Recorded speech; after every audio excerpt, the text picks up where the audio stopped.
कौन से गुण पर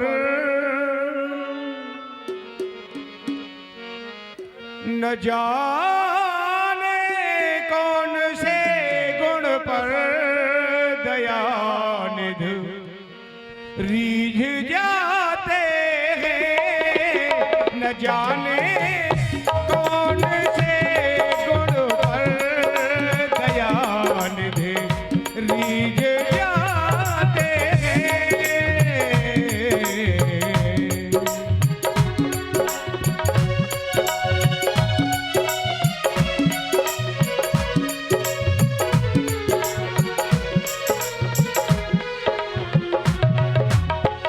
यही हरि भक्त कहते हैं, यही सद ग्रंथ कहते हैं।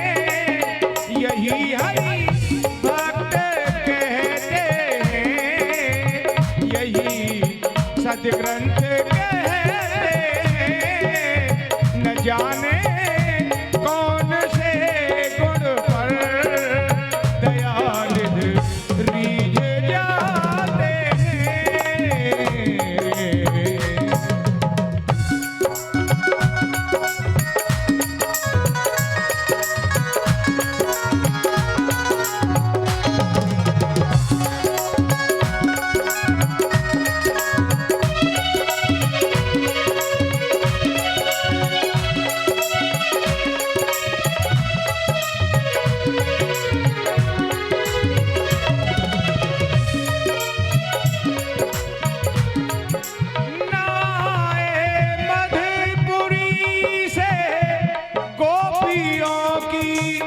दुख कथा सुनकर नाए मधुपुरी से गोपियों की दुख कथा सुनकर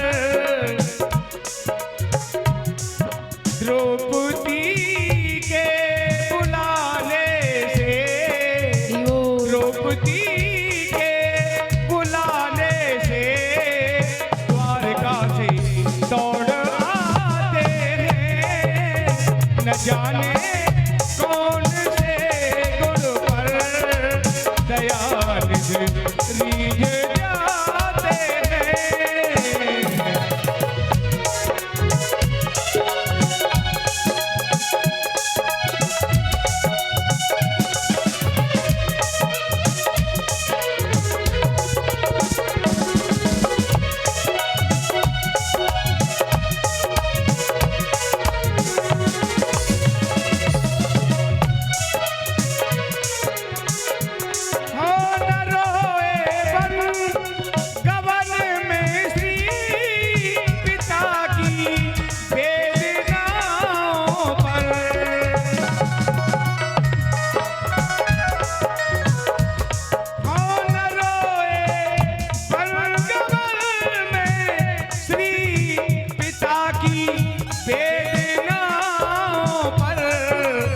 उठाकर गीत को निज गोद में आंसू बहाते हैं।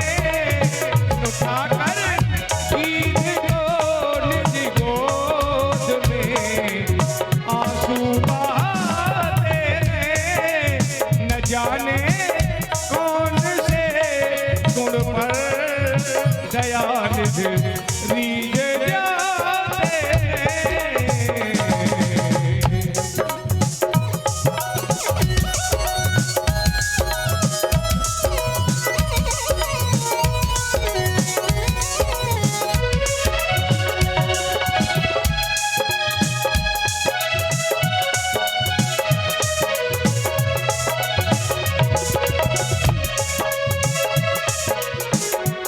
बड़ा प्यारा भजन।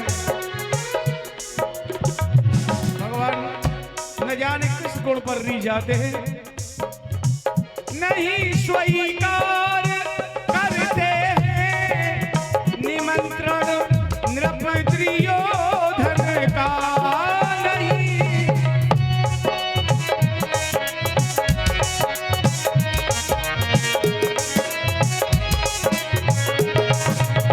नहीं स्वीकार करते नृप दुर्योधन का विदुर के घर पहुंच कर भोग छिलके का लगाते हैं। विदुर के घर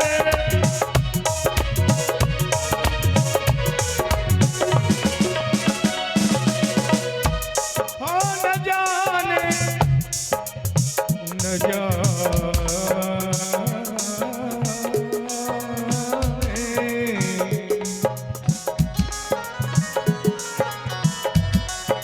न जाने कौन से गुण पर दयानिधि रीझ जाते हैं। न जाने कौन से गुण पर दयानिधि रीझ जाते हैं। यही हरि भक्त कहते हैं, यही सद्ग्रंथ कहते हैं।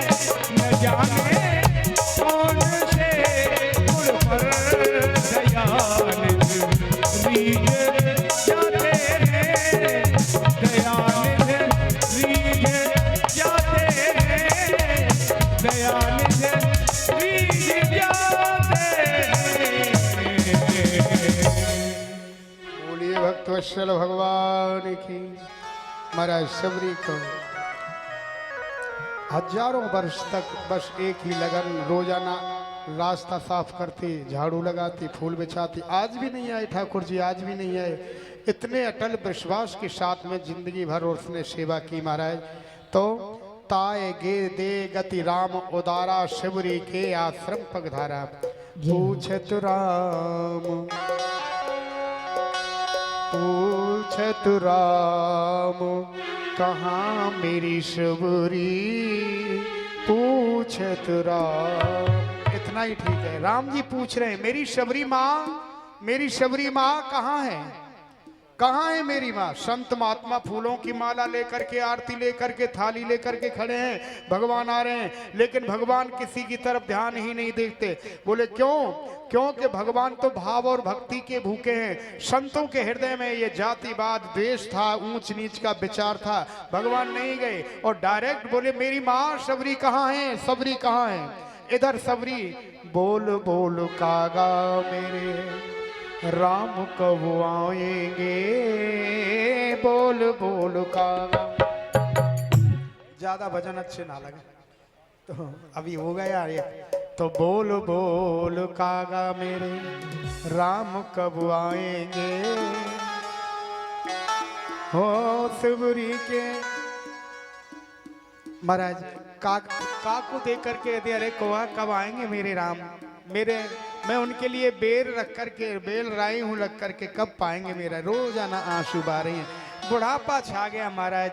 अब आप जानते हो महाराज, भक्त प्रेमी लोग होते हैं कैसे, सारे शरीर पर झुर्री पड़ गई है, कमर झुक गई है, बहुत पतले पतले हाथ, लाठी लेकर के, शक्ति नहीं रही लेकिन फिर भी बैठ जाती है, झाड़ू लगाती है, अपना विश्वास नहीं तोड़ा।